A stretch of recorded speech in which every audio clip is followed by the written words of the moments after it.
Trikaripur Shri Kannamangalam കഴകത്തിൽ ശ്രീകോവിലുകൾ പുനർനിർമ്മാണത്തിനുള്ള fund ശേഖരണത്തിന്റെ ഉദ്ഘാടനം നടന്നു. പ്രശസ്ത സിനിമാ താരം കുമാരി അഭിരാമി ഭാർഗവൻ ചടങ്ങ് ഉദ്ഘാടനം ചെയ്തു.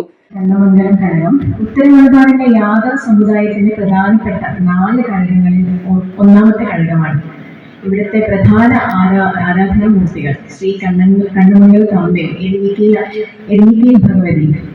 ഈ 2 ഭഗവതിമാരുടെ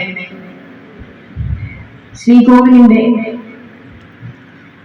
പുതുക്കിപ്പണിയിൽ ചടങ്ങുകളിനോടനുബന്ധിച്ച ഫണ്ട് ഉദ്ഘാടനമാണ് ഇവിടെ നടന്നുകൊണ്ടിരിക്കുന്നത്. എന്നെ സംബന്ധിച്ച് ഞാൻ ദേവിയെ ഒരുപാട് ആരാധിക്കുന്ന ഒരാളാണ്. ഞാൻ കലാപരമായി ഏതൊരു പരിപാടിക്ക് പോകുമ്പോഴും ഞാൻ ദേവിയോടാണ് പ്രാർത്ഥിക്കുന്നത് ആദ്യം തന്നെ. അപ്പോൾ ഞാനിപ്പോ ഇന്നലെ വീട്ടിൽ എത്തിച്ചേർന്നതും ആറ്റുകാൽ പൊങ്കാലയിട്ടാണ്. ഞാൻ വിശ്വസിക്കുന്നത് ദേവിയുടെ അനുഗ്രഹം കൊണ്ടാണ് എന്നെ ഇവിടെ എത്തിച്ചേരാൻ പറ്റിയത്.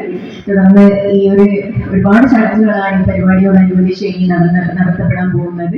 കഴകം കോയ്മമാരായ നീലേശ്വരം തെക്കുംകര മടിയൻ വിനോദ് നായർ, കലിയന്തിൽ മനോജ് നമ്പി കരിവള്ളൂർ എന്നിവരിൽ നിന്നും പുനർനിർമ്മാണ കമ്മിറ്റി ചെയർമാൻ കരിമ്പിൽ കൃഷ്ണൻ ആദ്യ തുക സ്വീകരിച്ചു. Working chairman Puthiyadath Gopalan report അവതരിപ്പിച്ചു. Coordinator KV Gopalan, treasurer K Balamurali, വനിതാ committee president KV Sreelatha, secretary KP Geetha തുടങ്ങിയവർ സംസാരിച്ചു. General convener T Narayanan master സ്വാഗതവും കൺവീനർ K ശശി നന്ദിയും പറഞ്ഞു.